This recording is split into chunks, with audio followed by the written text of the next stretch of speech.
Welcome to Indiana Sports Beat Radio, presented by Endeavor Hospitality Group and Andy Morhonda of Bloomington.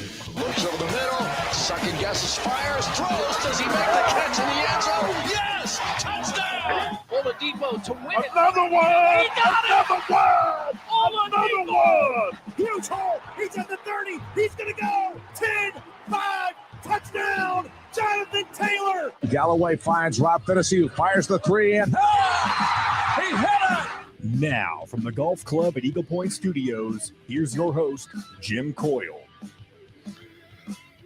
Hello, everybody. Welcome into another edition of Indiana Sports Beat Radio here on this Monday. Thanks a lot for joining us to start your week off here from the high atop the 18th fairway at the Golf Club at Eagle Point Studios. Dustin, Schutte, along with Outsider.com with me as always. John, the producer at the wheel.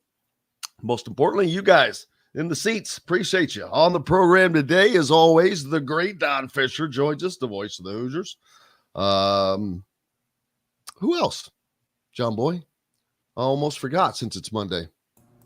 Dustin Dopirak, the new Pacers beat writer. See, that's what it was. It's screwed me up since he's switched over, but that's okay. We love him anyway, no matter who he's covering, because he knows all, sees all. Dustin Dopirak from the Indy Star is we'll call him now. So look forward to talking to him and getting you caught up on everything that went on over the weekend. A big Colts win. Jeff Saturday gets a big win in Vegas, baby. Rolling the dice coming up big time. So congratulations to them. Not so much for Indiana football. Indiana basketball has a week off to basically prepare for the start of the season. This was, to me, these first two games, Dustin, were a continuation of the exhibition season. They're basically 4-0 in the exhibition portion of their season. Now it's time to start the real part, although they get 2-0 to start that. So looking forward to getting to that. We are going to hear from Miller Kopp. Got a funny. Last week I asked him about, he's looking pretty good shooting the ball. And it's not like he couldn't shoot the ball before. Whatever, he just didn't get it together last year to fit in, whatever. But his answer is kind of funny on how he got to where he is right now. What's new with you, man? What was your weekend like? Football? Did you watch some pro football yesterday? How about the Colts getting a big win for Jeff Saturday to start things off for him in Las Vegas? I don't know that people expected the Colts to win that game, period, much less with the situation the way it is.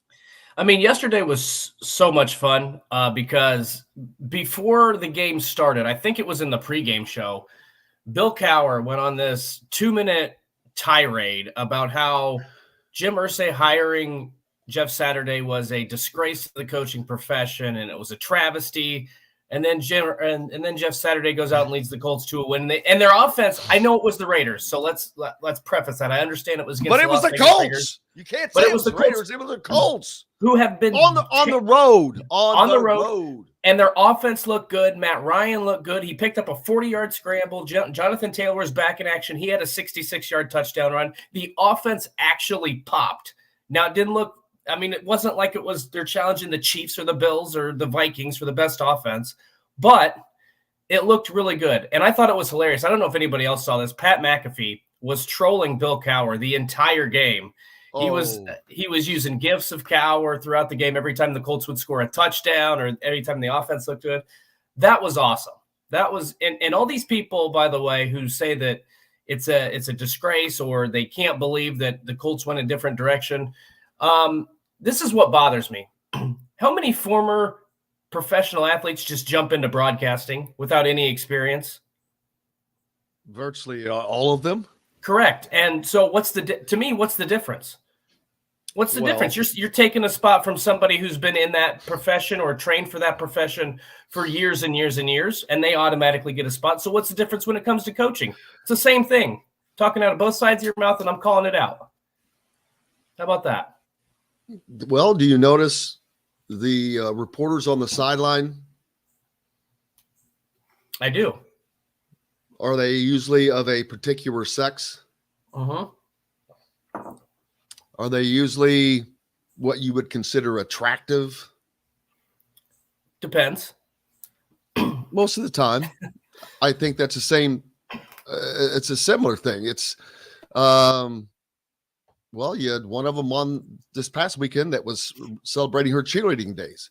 So, yeah, I think your point is taken perfectly. You can move from one place to another, but his is Cowers is poorly placed because it's a Hall of Fame player that is going in.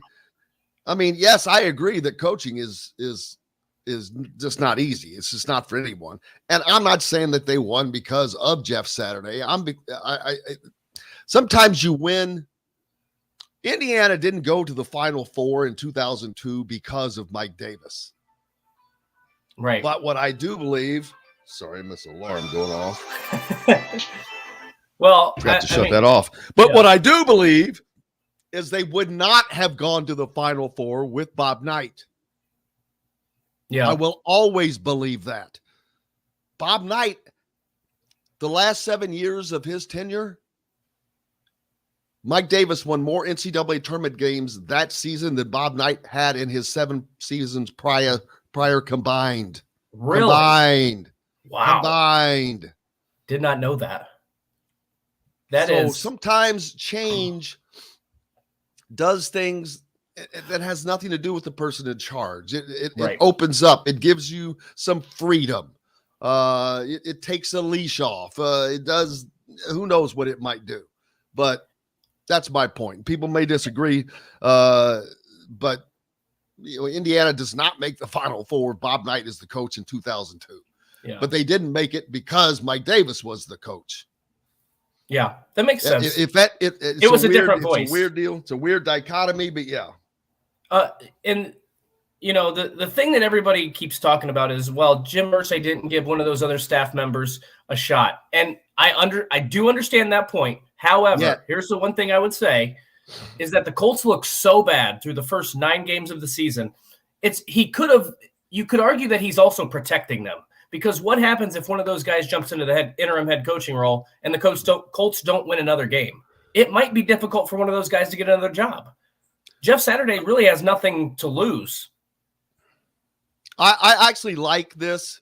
A lot of times you say, well, here's they're trying out for this position. You know what? This actually I don't think is. I didn't think that was that funny. I don't think that that is the case here. I think that I'm sorry, I'm laughing. Dustin just did a spit take, and I didn't even say anything funny. Normally, I would appreciate that on something that I say that's funny. I'm sorry, wrong pipe there this morning. Right, wrong pipe. Almost lost my own just from laughing. I think that this is actually to draw a parallel between the IU basketball again. I think this is great because this is going to put a buffer between who the next coach actually is, unless the Colts do really well. And if that's the case, I don't know that he's going to make a change. I mean, I think that this is completely meant to be a buffer situation. Totally. I do not think that he intends to name Jeff Saturday head coach when he first started, but how many games do they have left? They 10, have seven now. Just 7. Okay. No. So they go 6-1. Yeah, he's going to be forced to freaking look at that. He goes 5. They go 5-2. He's going to be forced to look at it. But that's just my thoughts on what that is. Hello to everybody hitting us up on the Andy Moore Honda hotline. Jason Menschling, Indiana Hoosiers, the women tonight, gigantic game. Isn't Tennessee like number 4?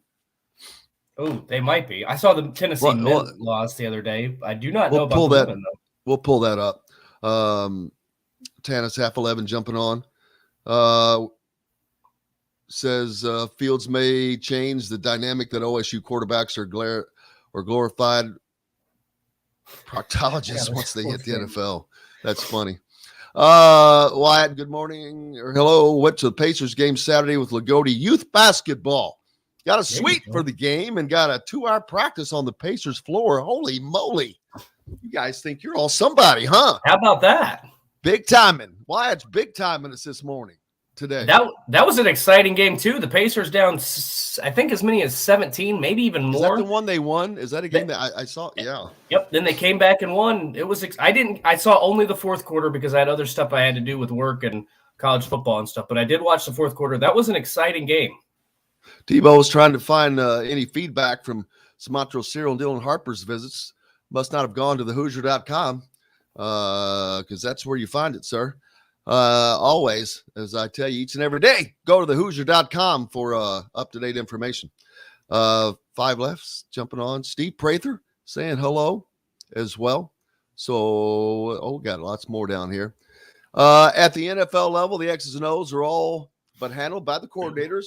It's 10 is half 11. And the head coach position in the NFL is about the cult of personality. Cult of personality. Yeah, yes and no.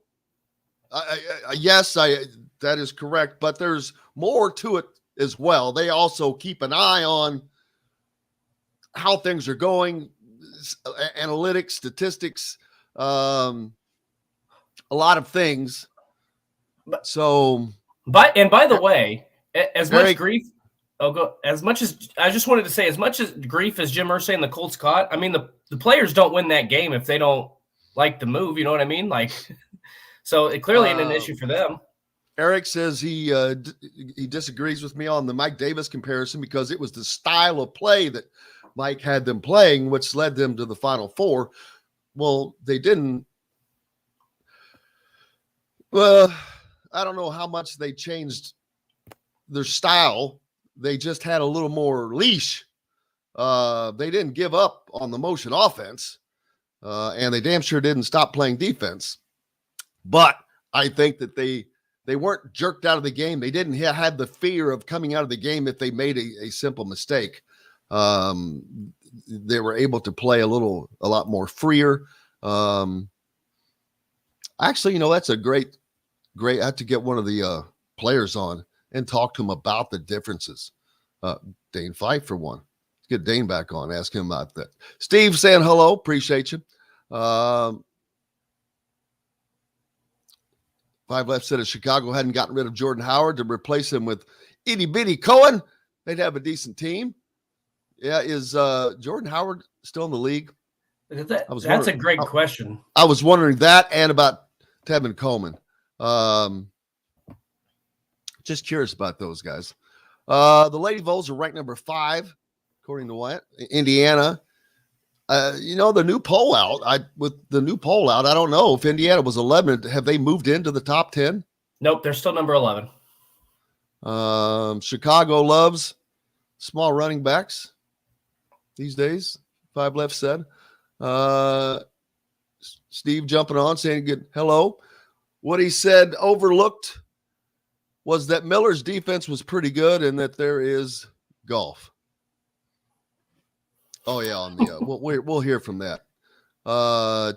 More comments from the Andy Moore Honda hotline from Tannis Half-11 says, Jim, it gets worse. If Irsay waits till next year, does the Rooney Rule apply? Of course it does. Will they still have to interview minority candidates for the head coaching position if they already know they're going to go with Saturday? Absolutely. This is not a hiring. They have not hired Jeff Saturday as the head coach. And so, no, it does not get you out of the Rooney Rule. You have to interview everybody. I mean, you have to go through an interview process of people who want the job, including minorities. So, yes, they will have to go through the complete hiring process. There is no getting around it, period. Sean says if Dexter Williams was the fourth. Oh, we're going to talk about this too. IU football. Boy. Yes. Dexter Williams. I'm going to pull up the stats. He did not get the start over the weekend at Ohio State, where Indiana lost 56-14. Dustin, do you know what the score that I picked was in the Hoosier.com predictions? I don't. I'm guessing it was pretty close. 56-7. Oh, you didn't. And I had 52 to. Hey, I had 52-14. The fact that they scored 14 points shocked me. Yeah. I'm not gonna lie to you. It shocked me, but I want to. That's Penn State, damn it. Daggone it. You got to find these stats because I already noticed quickly. I've already looked them up prior. As I look through here, we go. I've talked about Josh Henderson.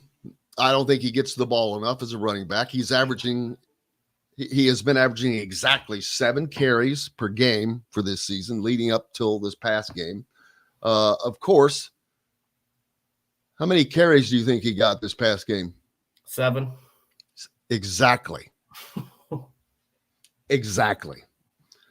Dexter Williams at quarterback, who came in to replace Connor Bazelak, who started out 3 of 5 for 12 yards, but I think he fumbled the ball or something. I didn't see when the change was made. But Dexter Williams would end up having 16 rushing attempts. It was just Indiana averaged 3.8 yards a rush. It didn't really matter. But this is something I've wondered now. Is Dexter Williams, where would he be had they started him this year? Had they started with him? Had they started working with him? Because he basically has been shifted to the 4th quarterback, although he's up there now. I'm starting to wonder is about the judgment and talent and the evaluation of talent and the ability of evaluating talent properly instead of who should be, who deserves to be, whatever that means, who deserves to be starting. Well, he's been here longer, blah, blah, blah, blah. You know what? What gets you the better production? It's a fair question. And I would love to know because boy, oh boy, the decision-making at quarterback, first of all, to put Jack Tuttle in, it's ridiculous. And now look what you've done to Jack Tuttle. Yep. Exactly. Look what the hell what you've done to Jack Tuttle. Gee whiz. Now then I don't understand the decision-making. I don't either. That's where I am. We've got to take a break. Plenty more to talk about. We're going to hear from Miller Kopp later. We're going to hear from great Don Fischer up next, right after this. We'll be right back to the Golf Club at Eagle Point Studios for more Indiana Sports Beat Radio with Jim Coyle, presented by Endeavor Hospitality Group and Andy Moore Honda of Bloomington. Whether you're visiting... Sorry, Don, I started going a little rant there. I lost myself. Well, we've all lost something through this season. I was like, God dang it. Yeah. It's crazy. Not fun. No, Not fun at all. No, but at least there's Friday night coming.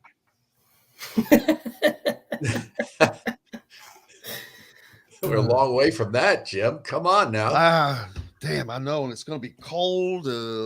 Can't play golf. Damn. You're kind of on a suicide watch, aren't you? It's getting rough. It's getting rough here. George is upset. Holy smokes. It's going to be highs of 30s. Don, the sticks are in the garage now, huh?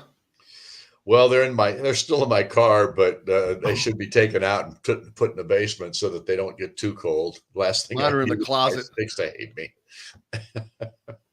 Yep, mine are put away without question.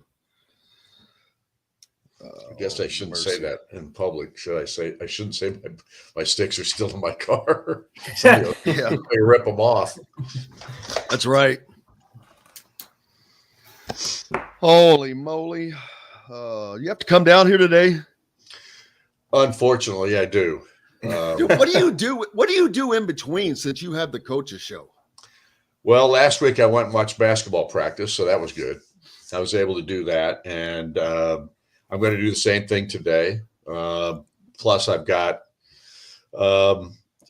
scheduled to talk with Ben Flieger, who's the SID for Michigan State, talking about their football team with me this afternoon. So I got a scheduled call with him so I can go over two deeps and all that kind of stuff and get pronunciations and do all the stuff that I do from a prep perspective on Mondays usually with either the SID of the other team or someone with the other team that helps me out. So, that's all part of it. On Mondays, especially now, I got to do it, in a car or somehow find someplace quiet in the assembly hall that will allow me to sit there and go through my stuff. So. If we're not on a station where you live, we should be. Ask for Indiana Sports Beat Radio. This segment is brought to you by Southern Stone Restaurant.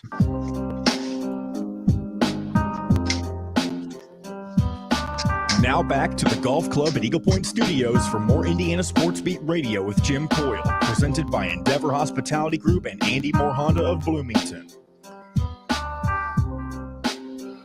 Welcome back, Indiana Sports Beat Radio here on this Monday, brought to you by our good friends at Southern Stone Restaurant, a part of the Wow Club and Endeavor Hospitality. Make sure you go to your Apple app or Google Play Store, sign up for the Wow Club, start earning Wow rewards today to great places like Southern Stone, where tonight at 7:05 you can find Don Fischer and Coach Mike Woodson for Inside Indiana Basketball. Also on Wednesdays at 7:05, Inside Indiana Football with Coach Tom Allen as well. Welcome, the great one, Don Fischer, today. How are you, sir? I'm doing fine. How about yourself? Cannot complain. Dustin Schutte with us as always as well. Couple things. Have you noticed Rhode Island starting out 0-2? I had not noticed that. I knew that they lost their first game. I didn't know that they lost again. I haven't been paying a lot of attention to the Rhode Island basketball program, even though I know Archie's there and I like Archie. But it didn't get it done in Indiana, so I haven't. I'm not gonna lie to you, I don't, so I enjoy seeing it. They've lost 2 pay games. The Texas State was the last one, so not a great start there. But one thing I'm going to point out is I think it was like a couple of weeks ago, you mentioned having gone to a practice and that Trey Galloway's shooting had looked good to you. And man, ever since you've said that, the games I watch, he's lighting it up. He is shooting so confidently, and not the only one, and I'm not just pointing him out, but it's since you mentioned that and seeing that in practice, man, every time I see him, I'm like, damn, Don was dead on, because he is shooting the ball so well in addition to doing other things that he does. Well, you put the kiss of death on both me and Trey Galloway. You realize that. But you're right. He looks more confident this year, shooting the three. And to me, he looks confident with whatever he's doing on the court. He's a guy that I think is really got a tremendous basketball IQ. He works his tail off. He loves to play defense. He goes after everything. And I just think he's a huge, huge part of this basketball team, or will be as the season progresses. And we saw some of that in him last year, not the shooting part of it, but how hard he plays and the spark that he gives his team when he comes off the bench. And I'll tell you what, if you want to look at something that's impressive at this point, and granted the number of games played against who they played against doesn't indicate what you're going to see the rest of the year, but it gives you an insight into how strong this bench is. I mean, you've got guys coming off the bench 4 and 5 at a time, and they have sparked the offense, getting it going where Indiana's gone on these big runs to develop a big lead in the first half. And I'm really impressed with the depth that I see in this basketball team. It may be even deeper than we see at this point because we're not getting a chance to see a couple of other guys down the bench like Logan Duncan very much. But right now, you could say that Mike Woodson's got the 10 players he wants on his basketball team to be able to play on consistent basis, because I think that's exactly what we've seen to this point. And I know it can be hard, Don, to evaluate where a team stands through these first two games, given the level of competition. But the thing that stands out to me through the first two games was in the first game, in the opener, they play a smaller team. They go inside, only shoot 11 3-pointers and dominate. The next game against Bethune-Cookman, they play a team that has a little bit more size, and they're able, I can't remember off the top of my head, I think it was 10 of 24 from behind the three-point line. Mm-hmm. I mean, this team already showing that it's going to be able to win basketball games in a variety of different ways, and that's compounded by the fact that they are so good on the defensive end right now. Well, that's exactly right. I mean, the defensive side of the basketball has improved, and we knew it took a big jump last year. And Mike emphasized that. The very first thing he talked to his team about was we've got to get better defensively, and they got better last year as the year went on. This year, we're also seeing an improvement there again. And part of it is just due to the fact that the defense is no longer new to the veterans on this team, and the veterans are helping these young guys understand how important it is to play hard on that side of the ball and do the things that they're supposed to do, and help them understand what they're supposed to be or where they're supposed to be in certain situations. So you've got so many things going for you right now with a veteran group, and then you've got a young group that seems to be able to initiate what they need to do from what the veterans are telling them. And these guys seem to be all bought in. And of course, again, it's a very small sample size at this point, but it surely looks good up to this point. And it's going to get a test on Friday night, which we'll probably have a chance to see. Yeah, because another thing is generally when you look at a team and you'd say, oh, these are second unit guys, there would be kind of not stigma, but you'd feel like you weren't a big time contributor. That's not the case on this team. It is truly a second wave, is more appropriately to call it a second wave, because we used the word depth last year. Everyone said Indiana was really deep. They weren't. They had players, but they weren't deep. They're deep this year because the guys coming off the bench can freaking hurt you. Trey Galloway can hurt you. Malik Renaud can ruin you. He's like, I sent a tweet out a few weeks ago. It's like, okay, you're 7, 8, 9, 10 minutes into the game, and you need to give your big guy a rest. And Indiana does the same, because you see Indiana taking Trace Jackson-Davis or Race Thompson out, so you send your guy in. But in comes Malik Renaud. What the hell are you going to do with him? Because he's as good or better than what just came off of the floor. So Indiana is going to be a problem for every team in the Big Ten this year. Well, look at the bench points of the first two games, 45 and 51. Now that's amazing. I mean, to have that many points scored off the bench in any game, I don't care who you're playing. That's a dramatic number for any baskbasketball team. And 51 in the last game. Right. So you've got like I said before, you've got 10 guys that can play for sure. And the question, of course, as the season progresses is who gets hurt? Are there going to be injuries that play a key role here? Obviously, we hope that doesn't happen. But the fact of the matter is you've got as deep a team as Indiana's had probably since the beginning of the 2012-2013 season, when Cody Zeller, Victor Oladipo, and they had a really good bench that year. Unfortunately, it dwindled because Derek Elston got hurt. They had a couple of other injuries that season during the year that factored in, and they weren't nearly as deep as the season progressed. But honestly, right now, all you can say is this team is going to be fun to watch. Don, one of the things that stood out to me last week, and a lot of the viewers last week, was in that second game against Bethune-Cookman, 35 made field goals, 27 assists. I mean, what are you seeing from a chemistry standpoint? Because it seems like right now the team is playing really in sync. There's a lot of cohesion and chemistry among those guys. And that's kind of rare at the beginning of a season because there are young guys that are mixed in there with the veterans. And usually that takes more time than what we've seen at this point. Now, maybe the competition has dictated that can be a lot easier at this juncture. We'll find out again more about that this week because Xavier is going to be a test. But you're right. The chemistry with these kids looks really good. And it doesn't seem like anybody's really kind of worried about their playing time or the minutes that they're getting at this point. Again, that may play a role as we go forward because let's face it, even though it's a team game and everybody says it's a team game, selfishness does creep its way into situations, especially when you got other people in your ear, as we all know these kids have. And, if everybody keeps their head on straight, it could be special. Well, and to add to that point, I go back to Xavier Johnson and Jalen Hood-Schifino in that second game, combined 3 of 11 shooting, but they had 14 assists, 9 rebounds, and I think only 3 or 4 fouls in that game, finding ways to make an impact even when they're not scoring. I think that was a big question, particularly for Xavier Johnson coming into the season. These guys they're not selfish. If they're not forcing shots, if it's not their night, they're going to find another way to make an impact. Well, and Xavier Johnson's a great example. In the first 2 exhibition games, what was Xavier Johnson doing? He was out there trying to force it.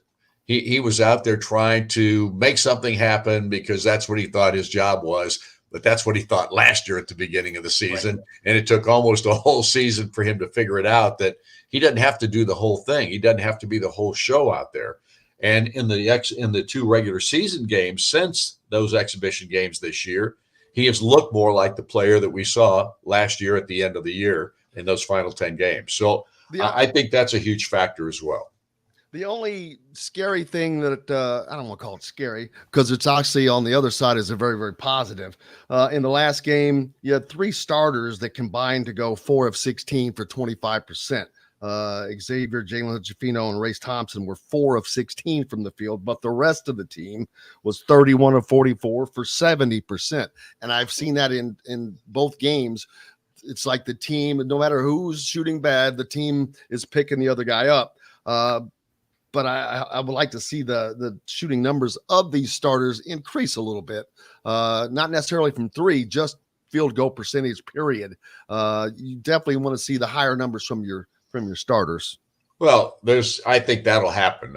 It takes time. Sometimes it just doesn't happen.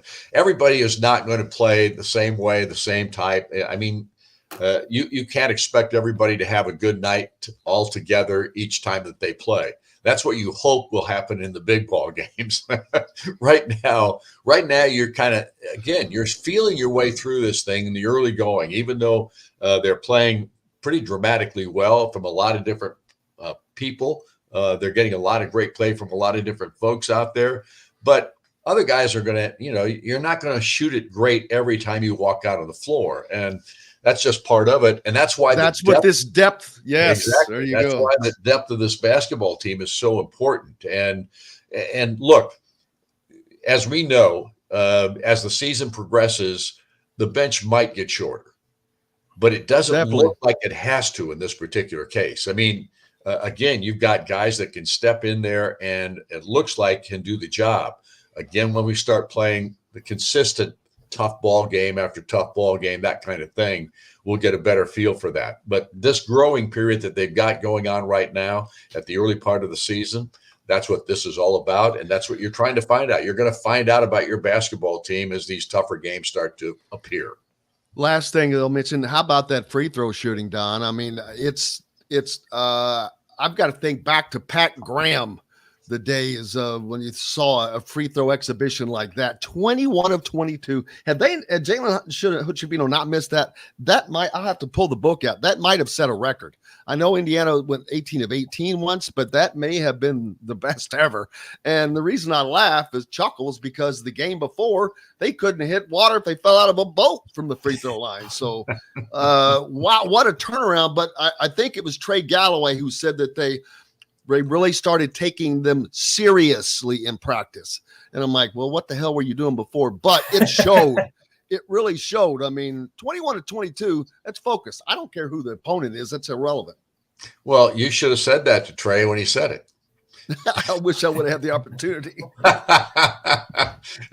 All I can tell you is I watch him, and when I watch practice, and I've seen 4 or 5 now, they work on free throw shooting all the time. And they did it last year too. So, and Archie Miller had them shooting free throws all the time. So, well, it's not shooting. I think the key that he said was they took it more seriously, and I don't know what he meant by that.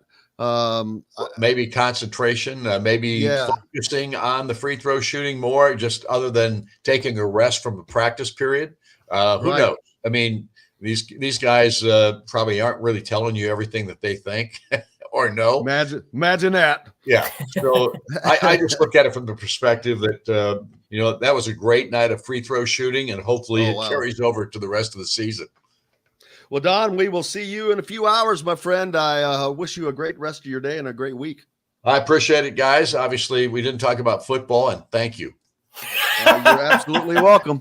You're welcome. We will see you later. Don Fischer, the voice of the Hoosiers, joining us here on Indiana Sports Beat Radio. Up next, another great one, the Dustin Dopirak from the Indy Star. We'll talk to him when we come back on Indiana Sports Beat Radio. We'll be right back to the Golf Club at Eagle Point Studios for more Indiana Sports Beat Radio with Jim Coyle, presented by Endeavor Hospitality Group and Andy Moore Honda of Bloomington. Golfers, there's not. Well, the only conversation I have about football is, I've already said it. I think that I really question the ability to evaluate talent on that staff.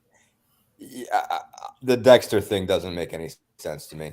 I don't like. I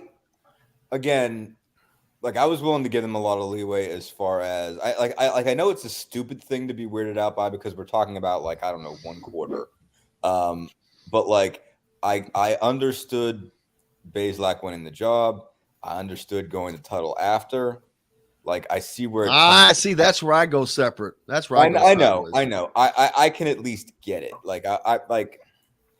I see how a coach makes that call because I can see it if I could see practice. Yeah, maybe I would have had a different opinion.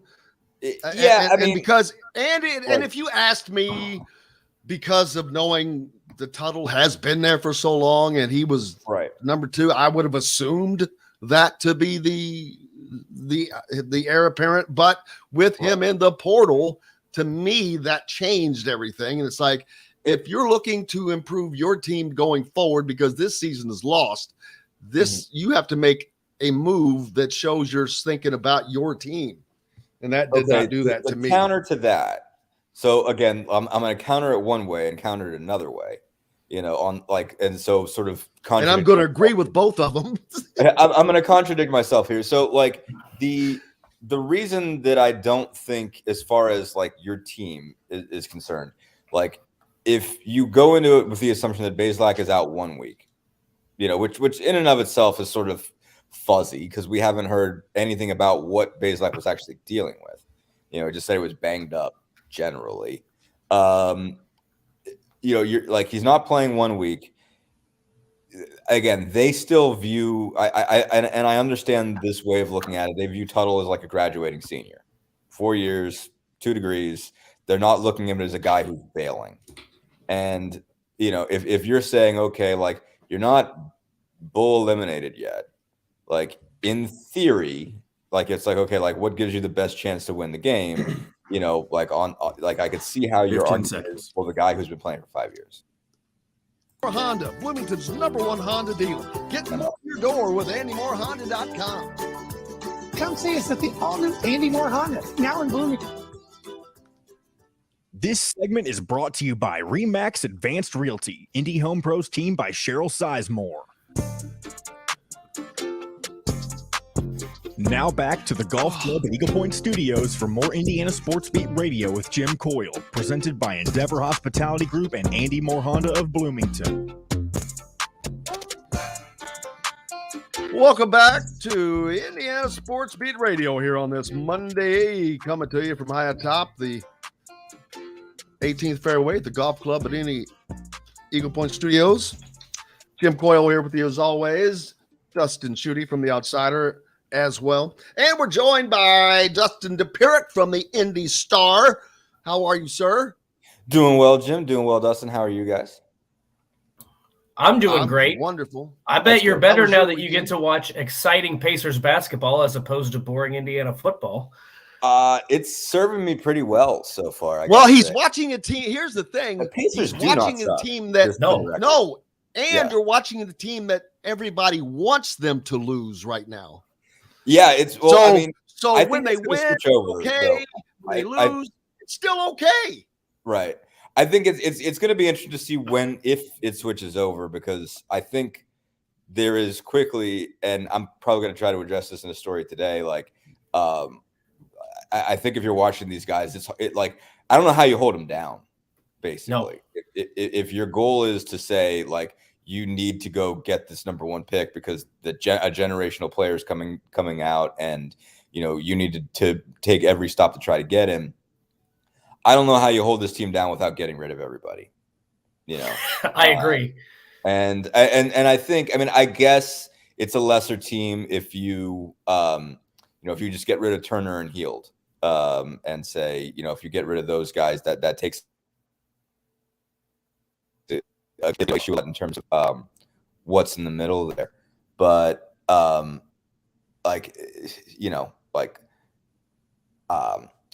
Halliburton's way too good. Matern's way too good. Those guys are outstanding. Andrew Nembhard, plays like a 5-year vet. I think, just walking in there. He doesn't score like crazy numbers, but he's just a solid dude. And Jalen Smith's a nice little player, and Isaiah Jackson's terrific off the bench, and TJ McConnell was a really good second unit point guard.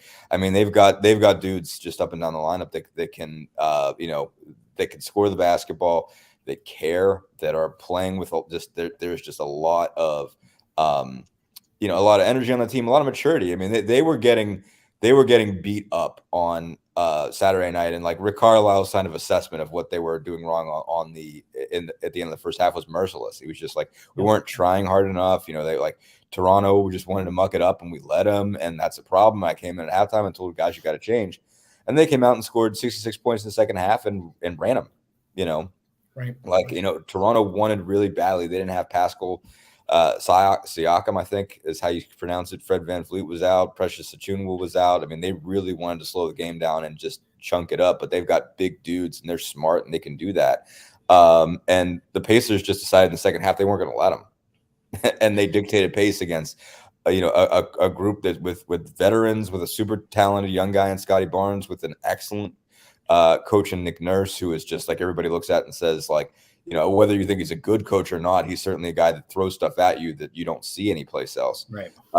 And they dictated pace, and they just went off, and they had guys. Halliburton had a miserable night shooting the basketball, but he just hits a dagger with 3:17 to go and changes the game. And these guys are growing up really fast, and unless you're just going to rip the carpet out from underneath them, the idea for them playing for the most ping pong balls is just hard to even imagine at this point. Well, and so that was my point. You said getting rid of Miles Turner and Buddy Hield potentially, but to that point, if you do that, what happens if you don't get the number one overall pick? No, you know exactly. what I mean? So yeah, no, run that risk.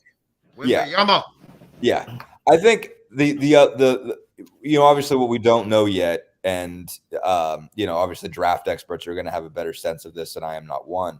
But the college season has barely started, and so a lot of the super talented freshmen, we don't know exactly what they are yet. We don't know how much you're going to want that guy, and so the question is, okay, like if you tank and you get the 5th pick, how are you feeling about that? Right. Know that if you get the number 1 pick, that guy is on a different level. Like that guy's an all NBA player in the not too distant future. Like we just haven't seen anything like that, and it's just hard to imagine unless he just breaks in half. Right. Him not being a superstar, because just there aren't 7'3" guys who move like that. And I have a hard time imagining him breaking down. Like, he's not Greg Oden, where Greg Oden was just large and, had good footwork and stuff. But ultimately, like I think it was Bill Simmons who wrote, like, before he even saw him, like, Greg Oden moves like an old man, and we might want to be concerned about this, where Kevin Durant did not. And in retrospect, the move should have been obvious and wasn't to anybody, because this was still the time when 7-foot centers with really good post moves mattered in the NBA. Right. But this guy fits the modern game, fits where the game is going, and it's not going to slow down. Like we're not going to get back to the point where we're seeing 95 to 89 games anymore and throwing it, in the post and having somebody like Shaq bully people. That's not what's happening anymore. This guy is the future. So bottom line, like, what you get at number 1, but we don't know yet what you get at number 4, what you get at number 5, if that's something that's worth tanking for. That there's kind of a safety net for tanking, if you will. We don't know. I personally don't know what that is. I mean, like, are you that excited if you get Derek Whitehead? Are you that excited if you get Derek Lively? Like, I don't know yet. Barely seen these guys. But so that's the question of, is it worth it? If these guys are taking off, do you want to get in the way of that? That's kind of the question. And I think there's also, you have to remember who your owner is. The Simon family has generally liked to be competitive when they can. And if it turns out, 20 games from now that they are competitive and, they're either in playoff contention, whether they're in or out at the time, whether they're on the right side of that line or not, they can see it from there.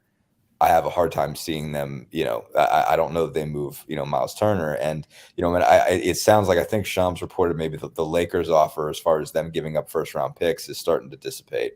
And so if that's not happening, okay, you find out, okay, what's next? But on the flip side, Turner and Hield are making themselves much, much more valuable. So if you want those guys, if you're a contender, they look pretty good to you. I mean, like, Buddy Hield can make a contending team very, very happy. Like, he is everything you want in a late season edition, I think, as far as how he's shooting the basketball, but he's also making plays out the bounce, defending pretty well, for him. So, like, you would take those guys, and you would gladly give something important. This Friday, Indiana basketball heads to Cincinnati to take on Xavier for their first quote unquote real game of the year. You're familiar with our friend Sean Miller, who is there. Jack Nungy, who is from right outside of Evansville, Newburgh, went to Iowa and transferred from there. His last game, he 21 minutes, he had 16 points, 8 rebounds.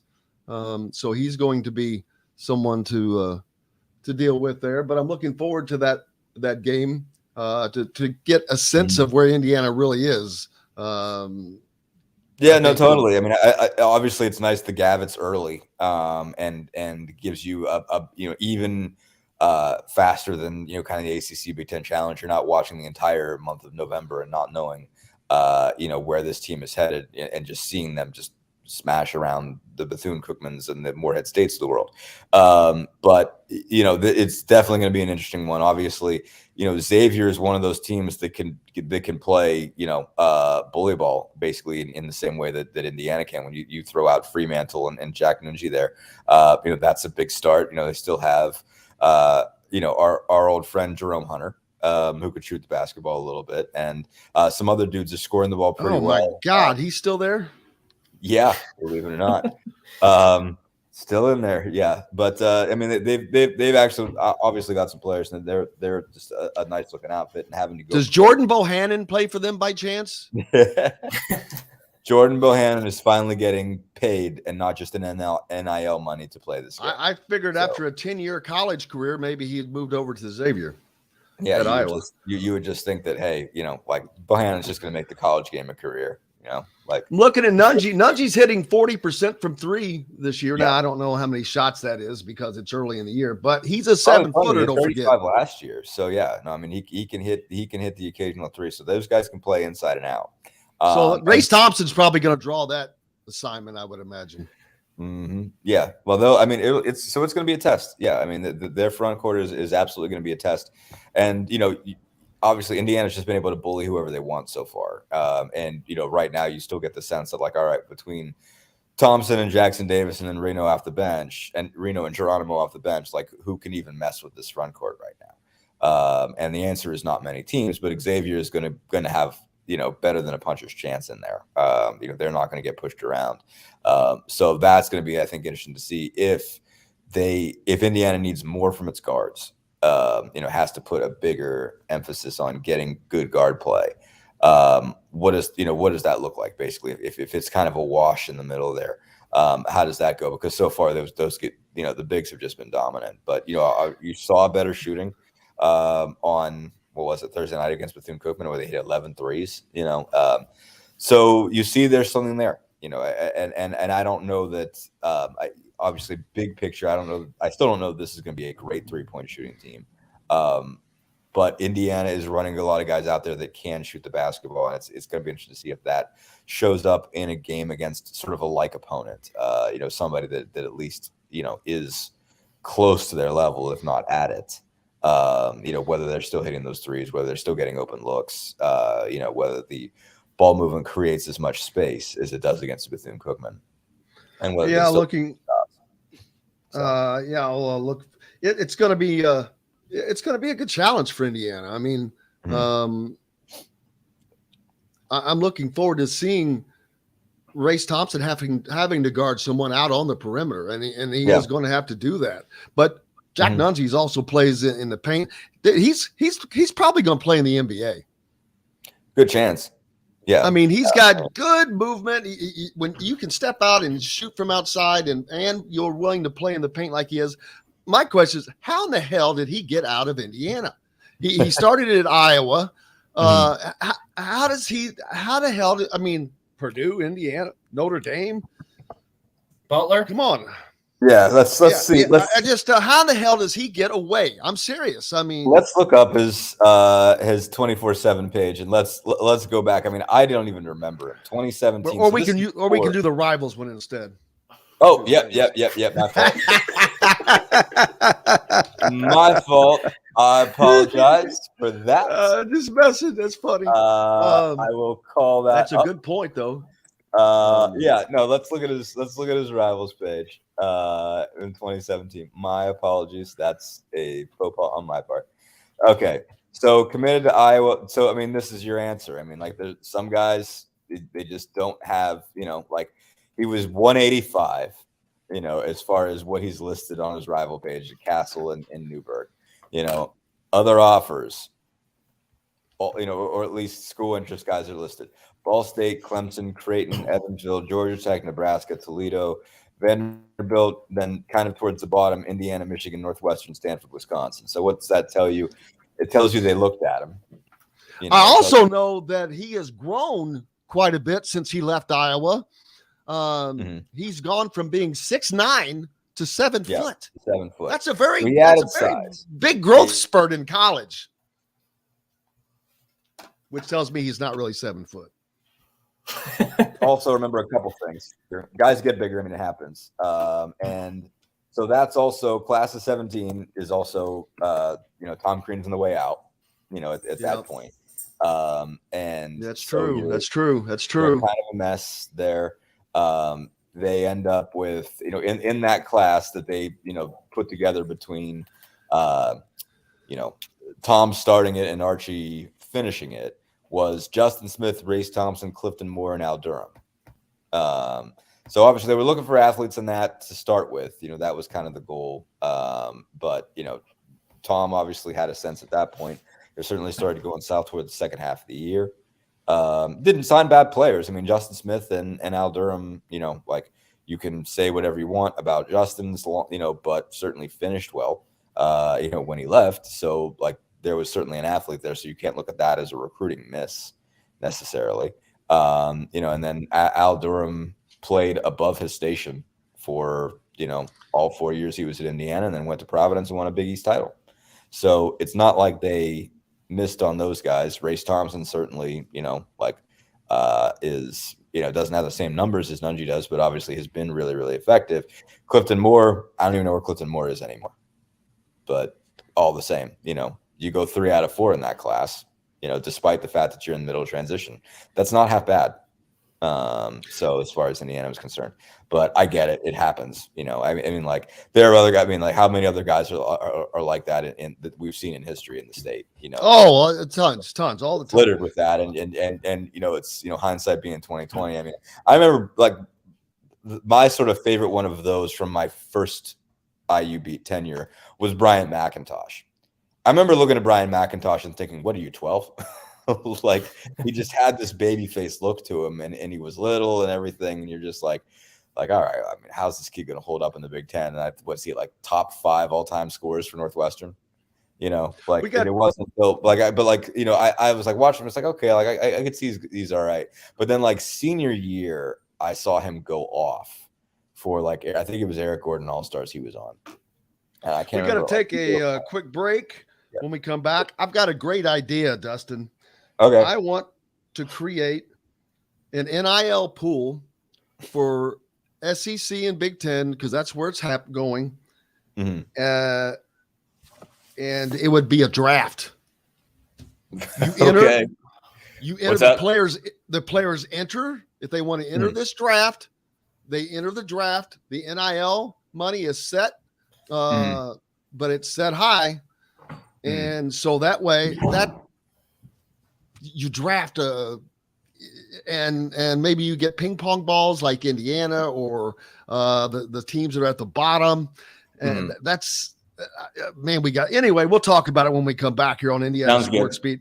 Beat. Dustin Dopirak from Indy Star is with us, as well as Dustin Schutte. Brought to you by our good friends from Remax Realty. If you're in the market for a home in the Indianapolis area, make sure you reach out to Cheryl Sizemore and her 2 decades of experience. It can be the difference between you getting the home you want or not. Or if you're in the southern Indiana, Louisville, Floyd, Clark, Harrison County areas, Scott County down in southern Indiana, reach out to Barbara Pop Real Estate Services. They've served that community for 3 decades, and no one knows it better than Barbara Pop Real Estate Services and her staff. Reach out to Barbara at barbarapop.com or my man Matt Lincoln, Matt at barbarapop.com. Back with more right after this. We'll be right back to the Golf Club at Eagle Point Studios for more Indiana Sports Beat Radio with Jim Coyle, presented by Endeavor Hospitality Group and Andy Moore Honda of Bloomington. Andy Moore. Hey, Indiana Wesleyan, number 5 seed in the NAIA football championship. Wow. There must be the best football team in the state of Indiana. Marion, number 7. Hey, Purdue might win the Big Ten West, y'all. That is a real thing that could happen. Wesleyan still might be the best football team in Indiana. Possibly. Like I said, Purdue might win the Big Ten West. Oh, Notre Dame has gotten off the mat too. There's that. I mean, Purdue has the best shot. Yep, it's like 52%. Obviously they got Indiana left. Who do they got next week? Northwestern. They play the 2 worst teams in the Big Ten. Wow, look at that. And they own the tiebreaker over Illinois and Minnesota. So Purdue desperately needs Minnesota to beat Iowa. They need Minnesota to beat Iowa because Nebraska's not going to beat Iowa. And Iowa owns the tiebreaker over Purdue. Right. So Iowa's in the driver's seat right now. Iowa basically controls its own destiny because Illinois, especially if Chase Brown is done, because he got hurt.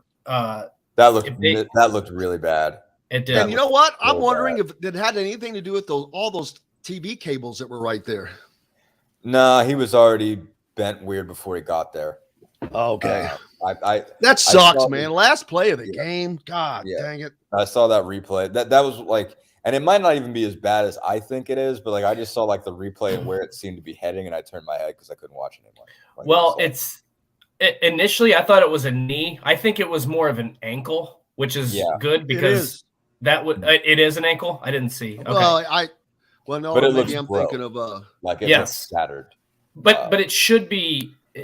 It will heal 100%. Yes, it's better for his draft stock. Yeah, but this dude could have had a shot at the Heisman, man. Suck a lot. It is going to really be miserable. But he was leading the nation in rushing. He was terrific. He's had a tremendous season. Really carried that team, and their bowl, whatever becomes a lot less. And obviously some of these guys don't play anyway, but they're sort of, people are going to be less interested in having them in a bowl game because he's not going to play. Right. He's done. All right, here we go. 0961. Cheryl Sizemore from Remax Advanced Realty. Let Cheryl Sizemore get you in the home you want today. Cheryl at IndyHomePros.com. This segment is brought to you by Feast Market and Cellar. Now back to the Golf Club at Eagle Point Studios for more Indiana Sports Beat Radio with Jim Coyle, presented by Endeavor Hospitality Group and Andy Moore Honda of Bloomington. Welcome back on this Monday. Indiana Sports Beat Radio coming to you from the Golf Club at Eagle Point Studios. Dustin Schutte with me as always from Outsider.com. Also joined by Dustin Dopirak from the Indy Star. Hey, how about the big game? Was it Friday night? Washington over Oregon. So it was Saturday. Yeah. Saturday. Wild. Or Saturday night. I watched that game. Mm-hmm. Huge win for Kalen DeBoer, Michael Penix Jr., and the Washington Huskies as they knocked off number 6 Oregon to take them out, basically, of the college football playoffs.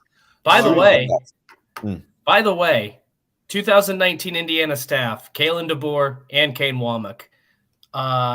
Washington is 8-2. South Alabama is 8-2. Indiana is 3-7 and has won one Big Ten game in the last 2 seasons. Well, and you also can add on Charlton Warren in North Carolina. For North Carolina. Yeah. They only have one loss. They're 9-1? I think so, yeah. That's generally not the defense that's really carrying them there. Drake May is throwing for a billion yards, and he was smart. At least he was smart and found a. He did find a very soft landing spot. Very nice. Seeing as how his defense gave up 61 to Appalachian State, I don't know that he is the one that is making that happen, but he certainly found a fantastic offense to get behind, and they're better than they were, I think, at the beginning of the year too. Michael Penix set a record in that game for yards against Oregon for Washington. It was an okay game. He was 26 of 35. I don't know, what is that? 75% probably. 408 yards, 2 touchdowns. Yeah. And he throws a pick at the goal line. He gets tipped, and they could have really. He was so mad. They drove from the 90 or from the 10. They drove nearly 90 yards. He gets picked off at the goal line, which you think that they've lost the game there. They get the stop and march back down again and score again. I mean, I did not think Michael Penix had a prayer playing in the NFL. He's going to be drafted. He is going to get drafted. His arm strength. Brock Heward raved. Did you get to watch the game? No, not much, because I got the end of it. There was a throw that he makes from the right hash all the way to the left sideline, and Brock Heward just raved about that and saying nobody can make this throw. He says nobody in college football can make this throw. He says there are guys in the NFL that can't make this throw. And the window too, like he split a corner and a safety in between. Like they were both coming. And, I think the receiver had the corner beat on the side, but the safety was on his way. And he managed to sling it in there, split second before the safety's going to get a hand on it. I mean, that was incredible. Like, I saw the highlight of that. I didn't get to watch too much of it live because it was it was during the Pacers game. It was still going on after. So, I sat down to write it in Gamebridge, and they've got the TVs up, and that was one of the games that was on. So I got the last 2 minutes or so. But I saw the highlights of that one, and that was incredible. That throw was so major league.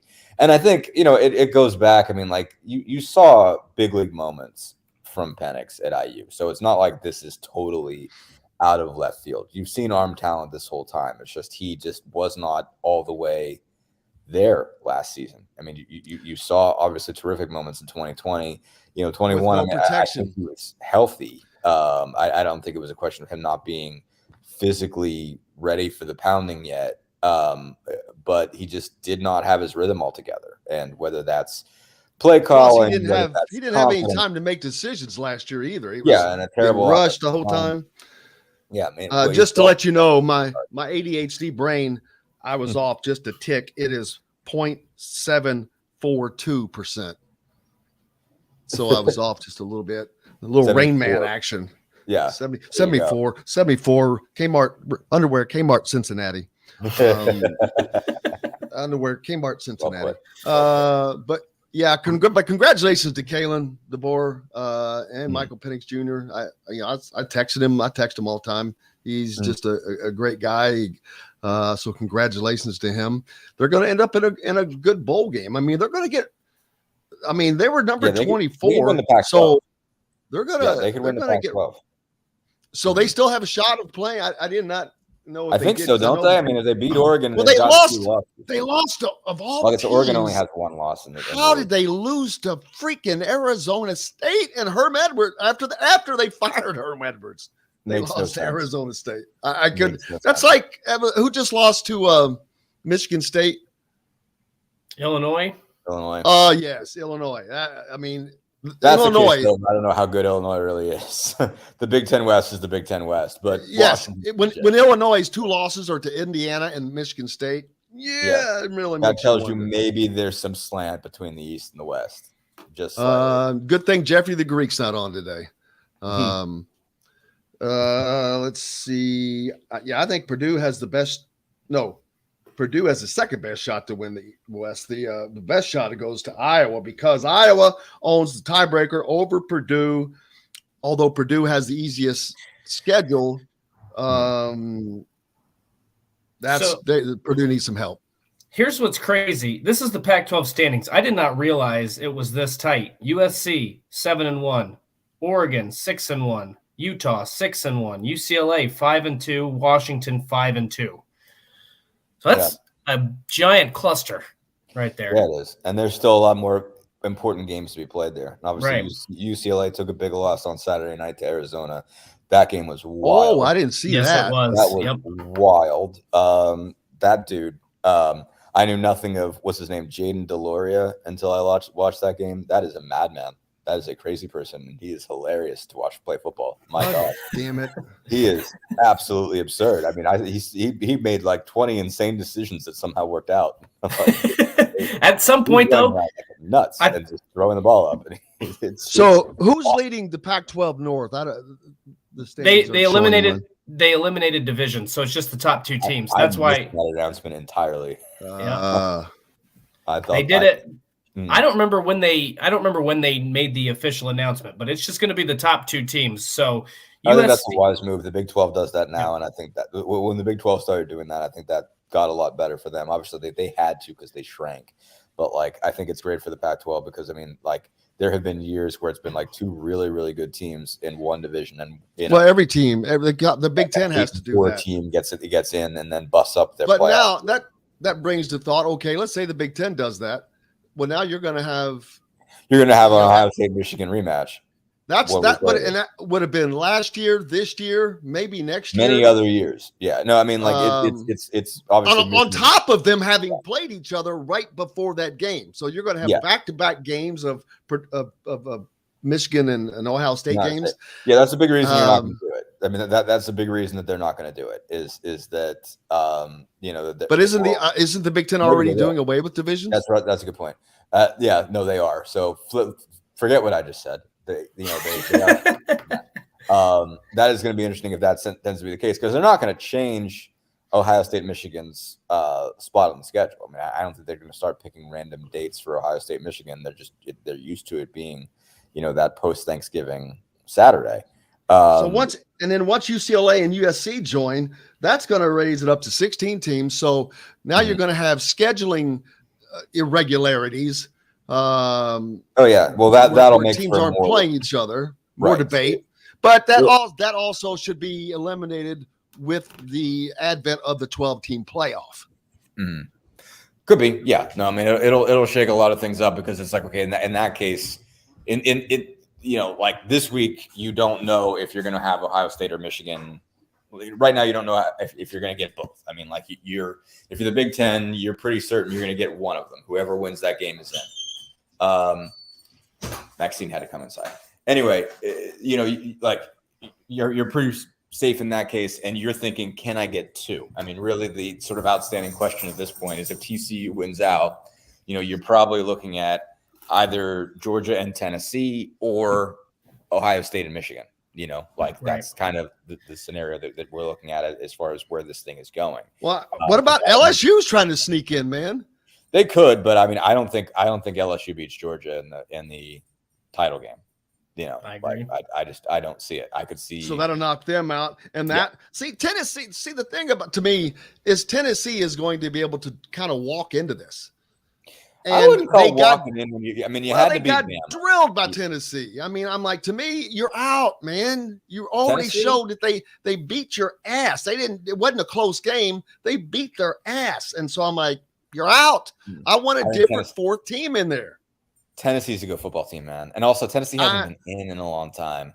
Like I don't think also I for this particular team, if I'm the playoff, there's nothing about putting Tennessee turns me off if I'm the college football playoff, because you've got a fun team that plays like nuts, that throws the ball all over the place, has freaking video game numbers. They lost to Georgia, but Georgia might just be the best team by a long shot. I'm interested in Tennessee, Ohio State. I would watch that football game. No doubt about it. And they're going to be nuts. Tennessee football fans are going to be insane. Obviously all those games are going to get sold out, but Tennessee is going to show up and it's going to be nuts. So I am not I'm not keeping Tennessee out just because they lost to Georgia. If it don't work out, it don't work out, but still. Okay, what if Michigan only loses and closely to Ohio State? I mean, that's the question. The question there is if that game's close, and you can if you walk away telling yourself that okay, Ohio State and Michigan are definitely two of the best four teams in college football.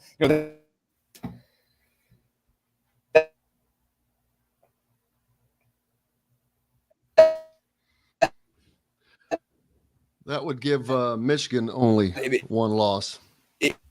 Not have am I still around? Am I cutting out here? Yep. Okay, sorry. But because that would give Michigan one loss to arguably the best team in the country. We don't know that they're not better than Georgia. So what if Michigan barely loses don't get to me wrong. Ohio State? That's what could keep Tennessee out. And so that's when it becomes a committee question of who's better, Tennessee or the loser between Ohio State and Michigan. And, in both cases, they're going to have a loss to who you would say is the other best team in the country. And so it's okay, which one's better? I mean, that's honestly, it's a coin flip. So then another thing that you're going to look at is, okay, well, who did they beat? Tennessee is going to be in pretty good shape. Because, I mean, your next win is going to be Tennessee beat Alabama, and Tennessee beat LSU. Michigan beat Penn State. And who did they beat at the beginning of the year? Somebody. They beat somebody non-conference. And I'm forgetting. And the problem for it's almost better if Michigan the argument almost works out better if you're going to do Ohio State if Michigan beats Ohio State because Ohio State at least has Notre Dame. Exactly. At least has Michigan. Michigan's non-conference was, I don't know, I think it was Colorado State, Hawaii, and UConn. Just god-awful. Okay, they didn't play anybody. Wow. I thought they played one game. I thought they played one good game, and I missed it. Your thought then is Iowa enough of a – basically is Iowa enough of a good win? Because I don't know. You're right. Penn State, I mean – if you lose to Ohio State, you look at the rest of this, they beat Iowa, They beat Nebraska, and they play Illinois next week. So yeah, and that's not that impressive when you're going to beat Illinois without Chase Brown. So it's like, what have you really done? And so I think as far as like if you're looking at by schedule, like who did you play and who did you beat? It's Tennessee by a long shot. I mean, because they played Pitt in non-conference. What about USC? USC's one loss, sitting back there quietly. Their only loss was a 1-point loss to Utah, a good ranked Utah team. That was, oh my God, what a hell of a game that was. But that's their only loss. USC. Like, I don't think USC is jumping Tennessee. Okay? I doubt it. I think USC can play its way in. Don't get me wrong, but like that's you need something to happen. But I think that's wrong. I mean, I agree with you, but I think it's wrong. I get it, but like if we're going back to the whole note, if it's still the same as looking at it the same way we look at college basketball, which is who did you play and who did you beat? And obviously it's different because they lose more games because they play more games. But like Tennessee is going to have only lost to Georgia. The defending national champions presumably will still be undefeated. They'll beat LSU, Alabama, Pitt, Kentucky, Florida. Who else are we thinking? I mean, they have won big games. They've beaten almost everybody that's been thrown in front of them except for Georgia, and they're fun. Like I don't say this. Like USC may have the easiest schedule of. Well, I can't imagine. Notre Dame left, don't they? Not nothing. But up till now, they played Rice, Stanford, Fresno State, Oregon State, Arizona State, Washington State, Utah, the only ranked team, Arizona, California, Colorado. Yeah. Boy, I can't imagine. Okay. Well, now that I look at no. Listen, they still got games left, though. Don't forget. I mean, they still got games left. Like UCLA, they've got number UCLA 12 UCLA and number 20 Notre Dame. Yes, but here's the thing: they have to win the Big 12, Pac-12 title game, so they'll have a resume if they only have one loss. If they get through this gauntlet unbeaten, there's no way I see Tennessee above them. I mean, they will accomplish much more. I still definitely see Tennessee above them. Like, plus, you got the West Coast. It's USC, and people will talk themselves into USC. I don't disagreeing with you that's how it will happen, but I absolutely disagree that's how it should be. So there's that. Let's see. Well, what do you think about my idea? What do you think about my idea of creating the pool, of the NIL pool in the draft? I just don't think. I mean, like it'd probably be the most interesting if. The issue is these kids still do have to go to college. Like this is no. That's part of it. NIL money is a big deal. Part of the compensation is still a college degree. Like part of the compensation is at the end of the day is still a college degree. Is still that. Of course, that wouldn't change anything. They would just determine. But you don't get the choice anymore. If you're drafted, you go to where you're drafted to go, and all of a sudden, that school. Your academic program is what they decide it is. That's the thing. Is that? But these are generally kids who are going to be not that they don't care about academics. But that's a presumption. But that's a presumption. They don't have to enter the draft. They don't have to enter the draft. Fair. That's fair. If you're saying okay, but then if you don't have to enter the draft, why would you? Are you saying opportunity to get better NIL? Are you getting the choice? I guess my question is, can you still get NIL money if you pick your own school? Like, are you saying you get the choice between NIL money? I'm gonna have to sit down and work out the details of this, Dustin. But I get it. I mean, we'll come back around. There's something to be said for it. I'm not trying to tear it down completely. No, I think the point that you're trying to make is you would rather it's starting to become like, all right, if you have the most money, then you can go get the most players. Like it's never, like the reason there are scholarship limits is, kind of in the old days, if you were Alabama, you used to just take kids and bury them just so somebody else couldn't get them. and like that's how baseball used to be in the old days. I mean, the Yankees would just throw massive amounts of money at massive amounts of people. I mean, that's how they built their empire. Is they scouted better than everybody, and they would just take guys just to take them, and on some level just to prevent other people from having them. And their best players rose to the top, and basically like no one else was sort of a part of it. They were scouting these guys, they were signing these guys to contracts, and there was no draft that was part of it. So if your argument is like, okay, this is becoming that again, we thought with scholarship limits, that it was going to be this way, now because there's this NIL money, like it's whoever can pay is who's ultimately getting the players, and they're stacking talent, and it's becoming unfair for everybody else. So that's a fair argument for it. The counter is like the thing that you're always going to have to work out is, even though there's this presumption that nobody cares about school, that's not even part of it anymore, that these guys are these are de facto professionals, playing this sport because now they're getting money. Again, part of the compensation package is a college degree.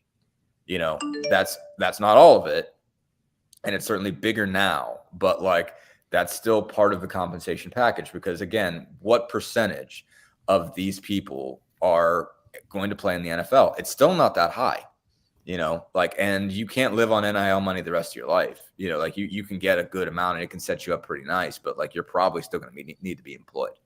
You're going to have to find something other than sports. And even if you're in the NFL and you only get 3 years or whatever, I mean, like that helps, at, $800,000, $900,000 a year, whatever it is, like you're probably going to have to do something. So these guys still need degrees. And so like, you still need to have the opportunity to choose what you're going to study, and where you're going to study it. And so it's like you like, for as much as it feels like we're taking the academic part out of the game, we're barely talking about it anymore. I mean, like, we've seen geniuses come through these games, I think of John Herschel at Penn State, who's like a math professor, like he was the real thing when he was there. I mean, that there are really, really smart people that are education minded that come into these programs. So we still have to keep that in mind. I mean, it still is college football and I'm glad. I think it's better that these guys are getting paid, because it feels like less of a Absolutely. Well, brother, I cannot thank you. No, I cannot thank you enough. Make sure you give Dustin a follow, especially for Pacers content. Appreciate you, Dustin Dopirak from the Indy Star. Thanks, you guys. Have a good one. Appreciate you, brother. And we got to take a break. We'll be back with more, brought to you by our good friends at Metalworks Brewing Company, where you can find the Metalworks Brewing beers all over the Endeavor Hospitality restaurants and at Endeavor at Metalworks Brewing Company, located right off the square on 6th Street. More coming up here on Indiana Sports Beat right after this. We'll be right back to the Golf Club at Eagle Point Studios for more Indiana Sports Beat Radio with Jim Coyle, presented by Endeavor Hospitality Group and Andy Moore Honda of Bloomington. Hey, this is John. All right. Oh, mercy. I'll see you gentlemen tomorrow. You're leaving already? Tomorrow. Damn. Oh, and you're not going to be here Wednesday through Friday, you said? Yep. I'm going to have to be out. What? Yep. I'll send you a text. Holy shit. Maybe reach out to Brockway, see if he wants to co-host just as a guest for this week. Kevin, well, one day he might do one a day. Of the days, Kevin, not all three, obviously, just one of them. Kevin, we need to call Dylan Sin. Oh yeah, haven't had him on in a very long time. That and then Friday was fine. We're loaded on guests for Friday, so we don't really need a co-host. So, see you, Dustin. See ya. Thanks, buddy. Oh, mercy. Good God. Wait a minute. How long? Wait a minute. We have more than one segment, don't we? We do. We'll take this to 10:20 and then till 10:40 is when we finish. All right. We're definitely playing Miller Cop in this segment. We are. That is, yeah, I've got that ready for you. So, it'd be better if you didn't take Dustin Dopirak so long because you. Dude, do you think that's a plan? Over. Well, I mean, it's been 7 minutes since 10 o'clock. Again, do you think that is a plan? I just sent you a text. Look at it. Well, to be fair, at 10 o'clock, you did ask him about your poll thing. You could have gotten out of it right then. Yeah, but never. It doesn't matter. Oh yeah, high school football over the weekend. Regional. Ron Colley. They beat New Pal. Big win.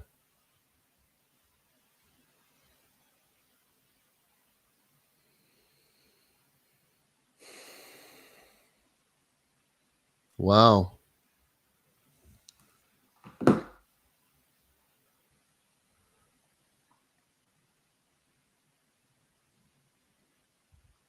All right, here we go. 2-year gold anniversary membership for only $299. That's right, just $299 covers your green fees for the next 2 years at Eagle Point. It includes tee times starting as early as up to 10 a.m. with 1 week in advance tee time bookings. You just cover your card fees. Now, there is a limited number of memberships available, so go to eaglepoint.com right now and get yours today.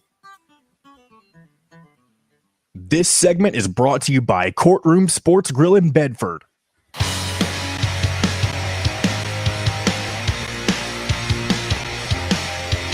Now back to the Golf Club at Eagle Point Studios for more Indiana Sports Beat Radio with Jim Coyle, presented by Endeavor Hospitality Group and Andy Moore Honda of Bloomington. Welcome back. It is Monday. Hope you're having a great start to your week. If not, I hope we're helping out. We've got the Tom Allen press conference today. After the show, I'll be heading out to there. And then, of course, tonight, for those of you at 7:05, Inside Indiana Basketball. There's a myriad of ways for you guys to catch that. But it comes to you live from Southern Stone Restaurant, part of the Endeavor Hospitality Group. You go out and be a part of that if you're in the area, of course. Don Fischer is live there with Coach Mike Woodson. Sit down and have a great meal. Oh man, the food there is incredible. It truly is. Also, they're back on Wednesday nights at 7:05 for Inside Indiana Football for, was it 3 more or is it 2 more? I'm trying to think. How many? They got Michigan State and Purdue, so I think just 2 left. more. 2 more left. Yep, I would imagine. I don't know that they do one after that.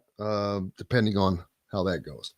I don't know what the schedule is, but plenty of reasons for you to stop by out there.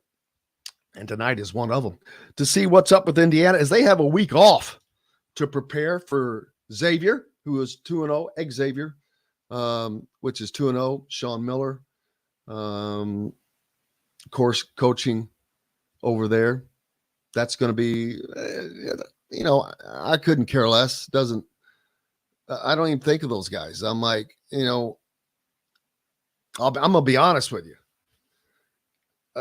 I said it when Don was on. I don't care for Archie Miller. He was a jerk. His basketball coaching, poor coaching, but beside that, he was a jerk. So no, I don't like him. And yes, I'm going to laugh and enjoy seeing him lose games that they bought. They paid teams to come in and play so they could win. Quinnipiac and Texas South or whomever they lost to now. Very similar start to his Indiana run. The fact that Xavier took Sean Miller back, to me, shows the guy was getting run out of Arizona because of cheating. But that's okay. Come here. Archie has a guy on his staff that now has a show cause and cannot recruit. Former IU assistant Kenny Johnson, former U of L assistant, got caught up in that mess. So, the sad thing is that stuff is kind of getting overlooked now. Louisville will not face a postseason ban, even though they're basically they're banning themselves by being terrible. They start off the season 0-2. Well, but see, that's not a punishment. They suck because they suck. They don't suck because of punishment. that's what happened to Indiana. Indiana knew what was coming, and because of that, they had to get rid of people, and it sucked. Decimated the program, basically. And it's not an easy start for Louisville, although it's a different time, having the transfer portal. So they should be able to get that back up and running rather quickly. There's a decent chance this year they could start the season 0-9. They're already 0-2. They have one more game before they travel down to Maui for this year's Maui Invitational, which is going to be full of opponents that are supposed to be pretty good. Yeah, they've lost so far to Bellarmine, which has Kurt Hopf on their for media, and then they lost to Wright State on a Wright buzzer State, beater. who has Trent Sisley's brother is on Wright State's team. So congratulations to them on that. Yeah, that was a buzzer beater. Man. So I'm not reveling in Louisville's misfortune, but it's just interesting to see. I mean, I'm not saying this is going to be the same kind of. This is what Indiana went through back in but this is exactly what Indiana went through. So I don't feel sorry for them in any way, because what they did was 10,000 times worse, and they did it multiple times. So no, I don't feel sorry for them, but I'm angry about teams like Kansas and North Carolina and Duke and Kentucky who've gotten away with things. Bigger things, bad things. So that's that. But it is what it is. Louisville's going to pay the price. You know, they're not going to be good for a year or two. So that's going to be the penance they have to pay. It's why that they didn't want to. We're not interested in scheduling a game with Indiana or anyone else like that right now, because I get it. They wouldn't do any damn good. They're losing to Bellarmine. They're losing to teams in their hometown that just moved up to Division I. That's embarrassing enough. So there's that. Miller Kopp is shooting the ball very well. He did not take a shot in the Morehead State game in the first half. Comes out in the second half, nails 2 3-pointers, in transition, has 8 points like that. Then in the last game, he was very efficient. Let's see, he was 4 of 7 overall, but 4 of 6 from behind the 3-point stripe. 12 points in just 18 minutes. That is exactly the efficiency you need from a Miller Kopp. Everyone wonders, why is he starting? I don't care if he starts or not. It doesn't matter. It's the aggregate of these minutes. Okay, he played 18 minutes. He started. Malik Renault played 18 minutes. He did not start. Jordan Geronimo played 12 minutes. He didn't start. Trey Galloway played 19 minutes. He didn't start. Xavier Johnson played 19 minutes. So Trey Galloway played as many or more minutes than 2 starters. It doesn't matter, especially with this team. It truly does not. This is a team. Tamar Bates played 23 minutes. It didn't start. He played more minutes than every starter with the exception of Jalen Hood-Schifino, including Trace Jackson Davis. So that doesn't matter. It's the efficiency of when you're in there. It's what you do when you're in there. Trey Galloway, 10 points in 19 minutes.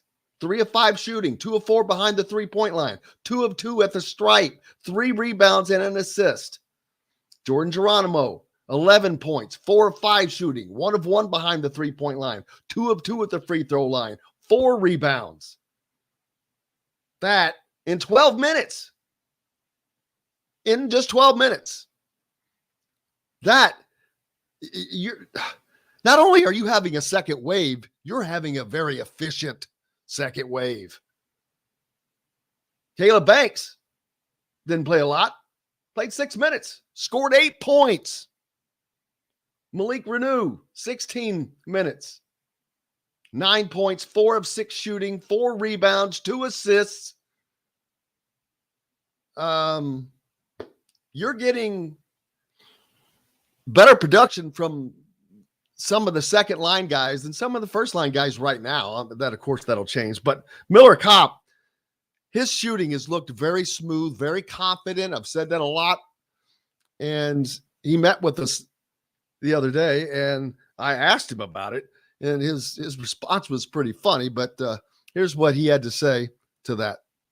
I think for me, this summer was a big focus. I obviously, you always want to shoot better. You can always dribble better. You can always just be better. So, going to the off season was big for me, just focusing on, getting reps and, mentally being,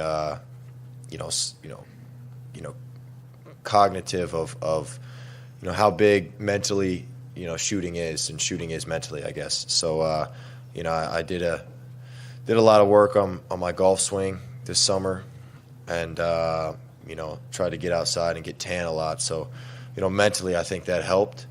And, I think if you look at the best, basketball players, they all, Michael Jordan, Steph Curry, they all are great golfers too. So I think that helped.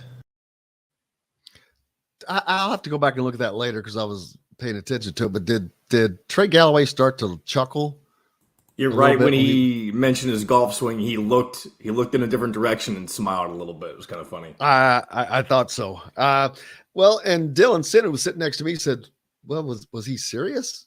I was like, it's funny. Nobody laughed in the press room, so it's almost like you're trying to figure out if he needs to be taken seriously with that comment, or if he just has a very dry sense of humor, or what. But well, someone commented, I missed it, but because he mentioned, was it in that clip or further on where he talks about at the end, Steph Curry, Michael Jordan? Yeah, that was the very end of that one. Okay, he said that, and he's right.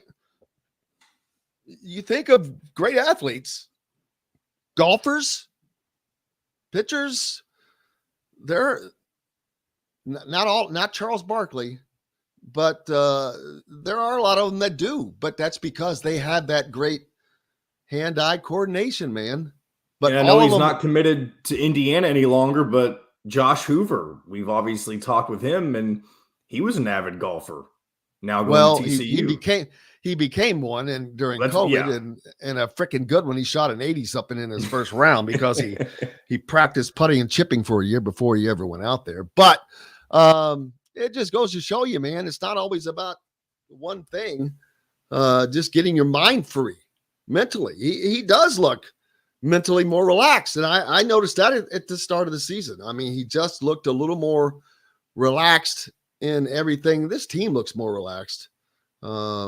I think there's a better level of mentality on this entire team across the board with all the players.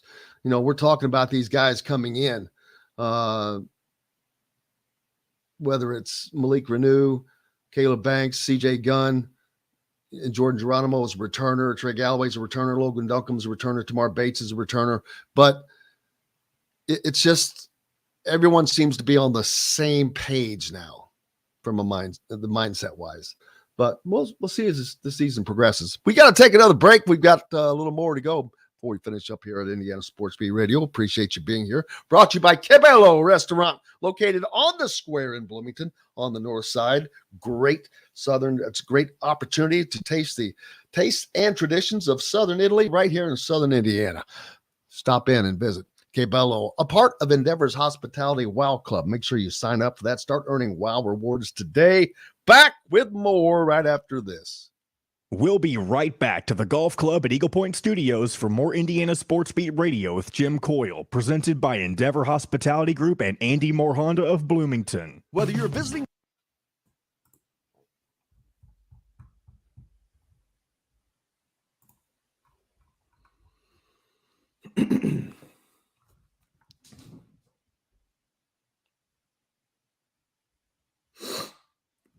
Oh, baby.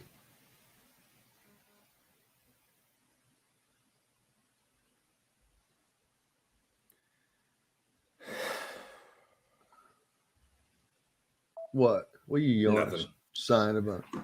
Just take a deep breath. Have you looked at the thing yet? The Roadcaster. I didn't do it this week, and not because I couldn't, or not because I didn't want to, but because I didn't have the time like I thought I would. But if I can't get to it here shortly, I'll talk to Joe and I'll let him play with it because I know that's something we need to mess with.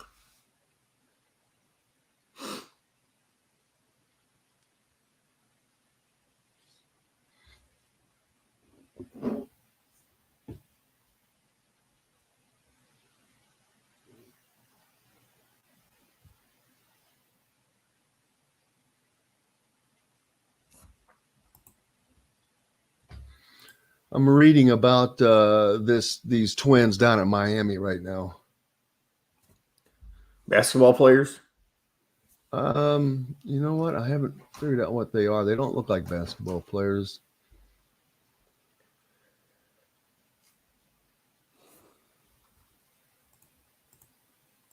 Yep, they are.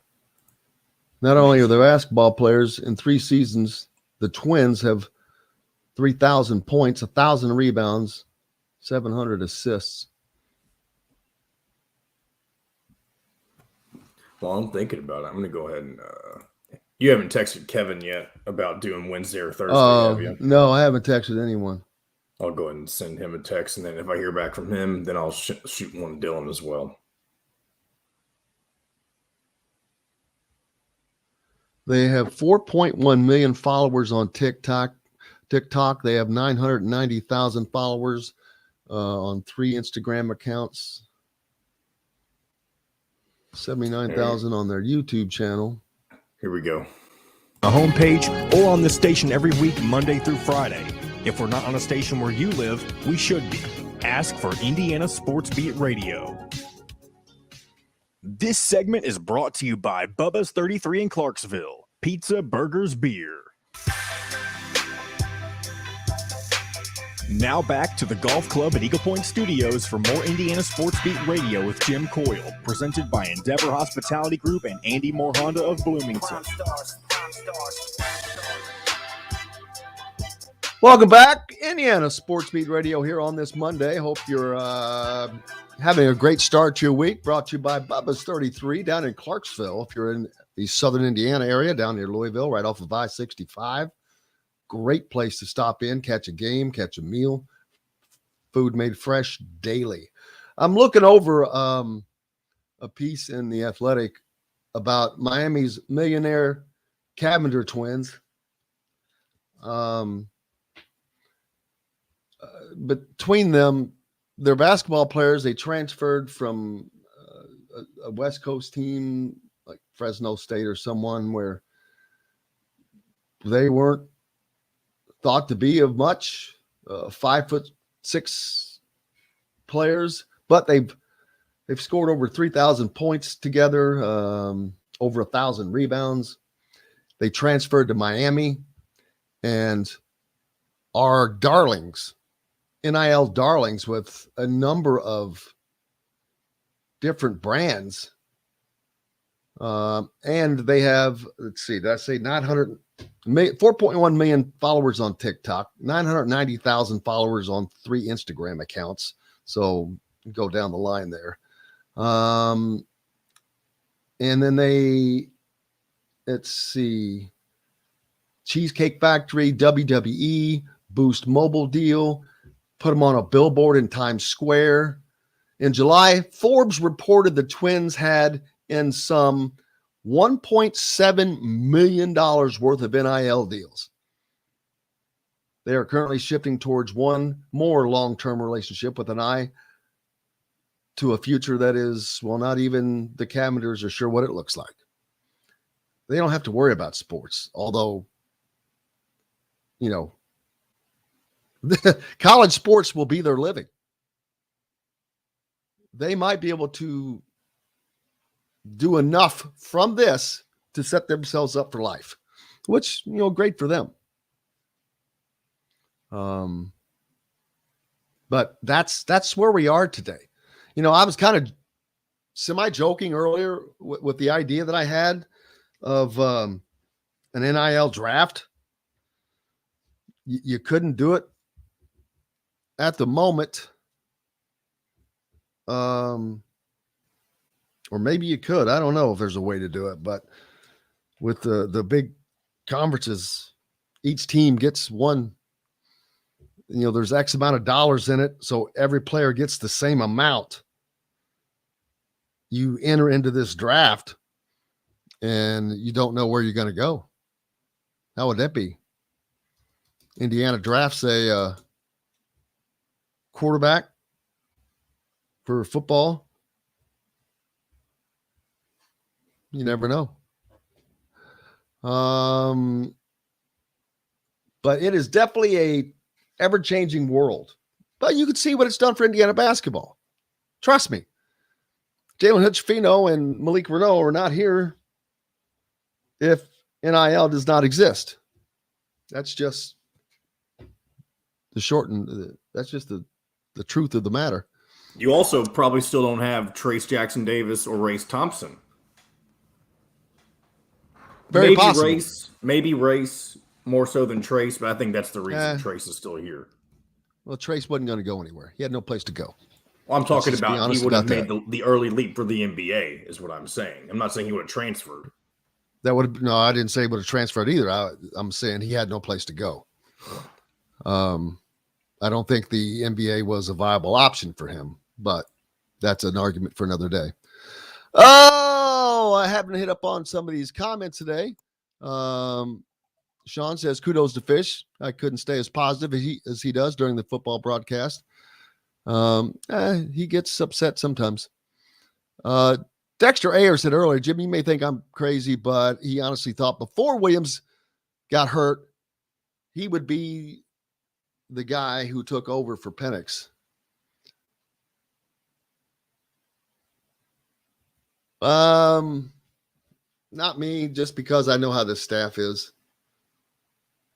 I was not shocked that Tuttle started at all. I was shocked that Dexter Williams was not the next guy up. That I was like, okay. But I don't get paid to make those decisions. I can talk about them afterwards, and it's easy to talk about things in hindsight. I agree, but these are not opinions that I did not have prior. So, what are you going to do? Little Rhodey, yep, starting out 0-2. I'm going to enjoy the hell out of that too. I'm not going to lie to you. You want to revisit? We still have that clip from a while back when he was introduced to Rhode Island. You want to revisit that real quick? Please. Let's see if we can remind ourselves. It's not as funny as the one where he was in Louisville, and the coach then was what was the interim coach? He was 6'8", former player. He spoke first. Dave Padgett. So Archie comes in behind him and has to reach up and grab the mic and pull it. And he looks over. He looks over as he does it. And he pulls it down like he's a little kid. But sure, fire ahead. And the proud thing that I am of our first stop at the University of Dayton was we didn't stop. Sometimes you break through and you make the tournament. And then they don't hear from you for a couple years. Sometimes you break through and you continue to go. And I think that is the thing I was most proud of at Dayton, was the consistency that we had, and tremendous support, unbelievable people, great friends. And then I moved to a second spot and had a press conference. I was popular. Only at the beginning. But with comes change and transition, it's hard. And now I stand here. Maybe a little bit more flawed, maybe a little bit more imperfect, maybe don't have the shine I once had, but I will tell you this. At this stop as I speak here, this is the best I've ever been in my life, the most ready I've ever been in my life, and the most excited I've ever been in my life to take something on like this. How do you think they're feeling now after an 0-2 start? Sometimes you stop. Sometimes you keep going. I'm like, that could not have been. That was awful. He was as ill prepared for that as any, that was terrible. I mean, that was truly terrible.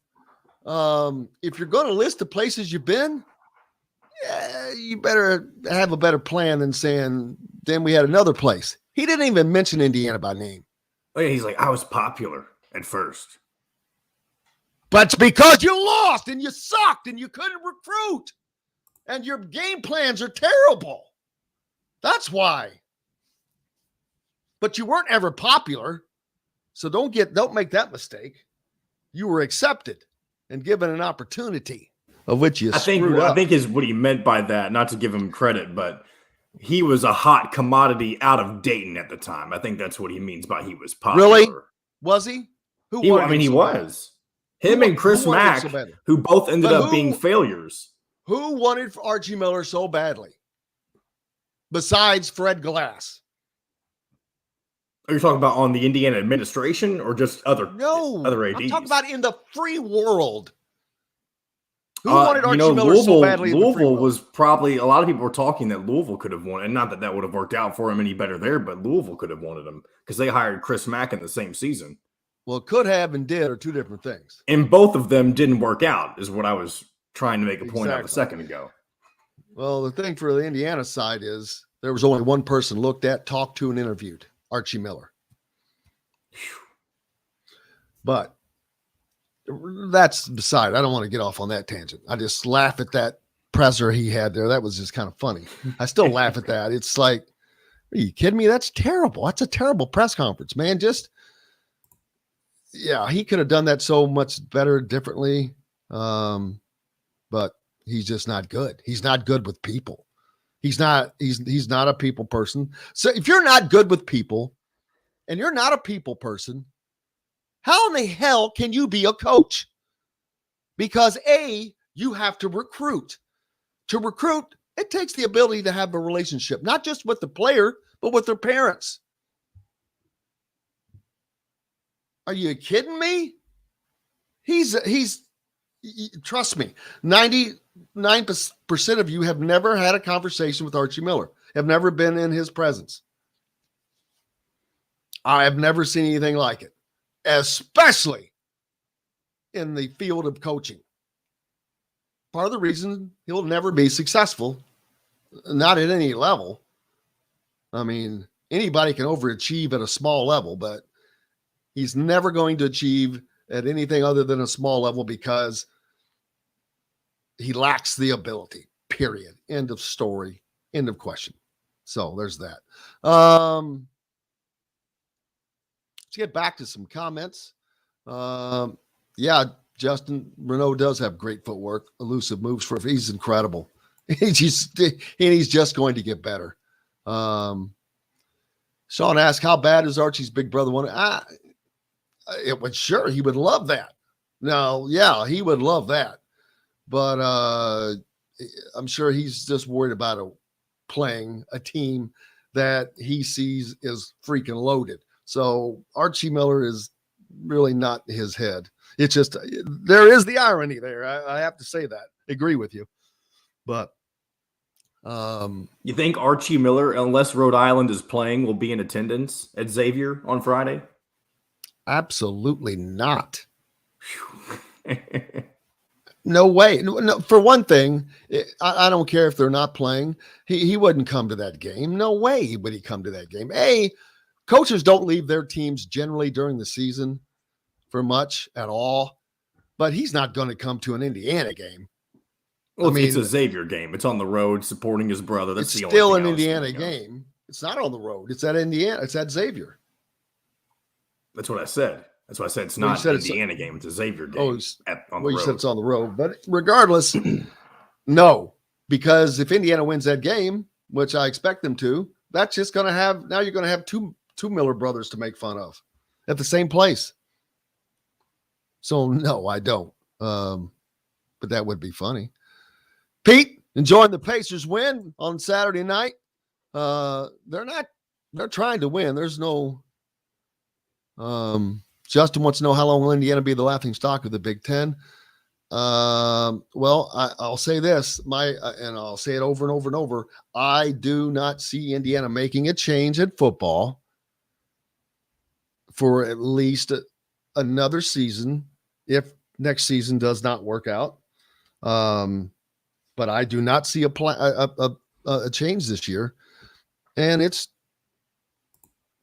financial. The new Big Ten TV deal kicks in 2 years. So they can go another year.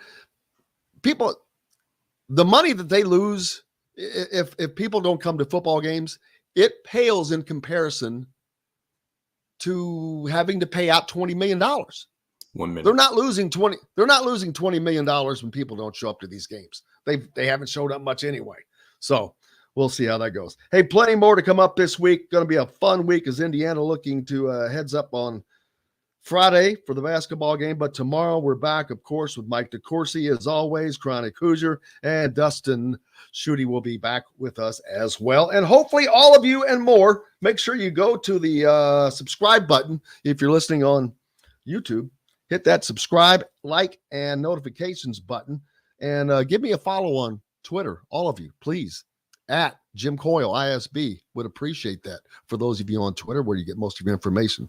Cannot thank everybody enough today, as always. The man, Don Fischer, Dustin Dopirak from the Indy Star, Dustin Schutte, of course, John, the producer. Most importantly, thanks to you guys. Without you, we've got no reason to be here. We're back tomorrow to do it all again. I can't wait. Go out and have yourselves a great day. Until tomorrow, I'm Jim Coyle. I will see you on the radio.